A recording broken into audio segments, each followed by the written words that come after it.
Yan du noonu de xaaral yàlla.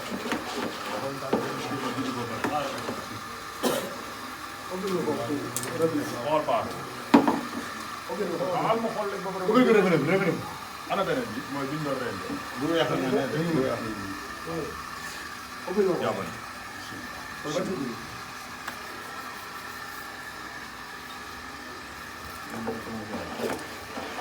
ubbil ko robinet bi ubbil ko robinet bi. jàppale.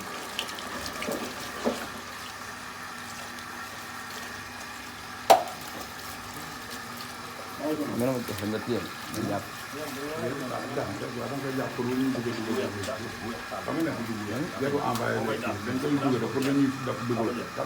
wala mu téye après bu ngeen da ngeen koy boole kay. comme ça nga boole ko mu nekk benn vidéo. waaw loolu laa ko envoyé kenn waaw du ma envoyé kenn. bu ko envoyé YouTube waaye noonu rek ba ngay daal ndax bu ñu enregistré day dugg ñu dugal ci film bi daal. yàlla côté benn côté ngay commencé. c'est pas kër yi. côté bii après ñu tourné ñëw côté boobu mënoo feesandoo ñaari yëpp. xaaral ma génne.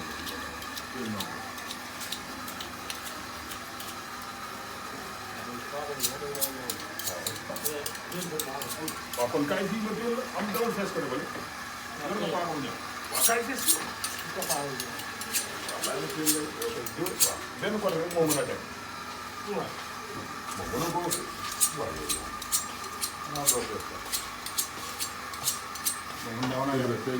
baax boobu ñu bu ma la joxoon ana moom boobu moo gën a ñaw billaay dafa ñaw jox ko mu ñuul.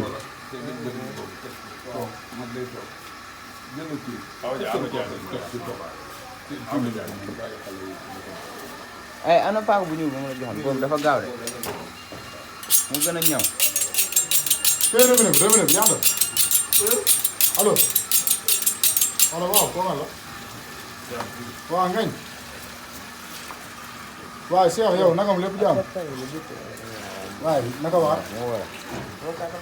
waaye tranquille pour waaw dëgg la.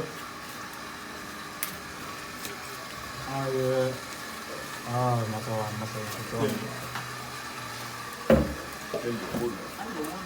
waaw waaw jeex na waaw incha allah. ok waaw ok waaw. baaxul yéen baaxul boobu. Cheikh la nee na Cheikh kii mu Cheikh bee. Cheikh turandoo Cheikh. non Cheikh la. dañ moom moom soxna si ne am. am na non du ko doon liggéey nag.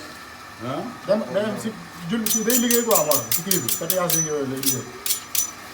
liggéey kay waaye dama ne ko te yaa ñu doon wax duñ ko xaare. dama foogoon.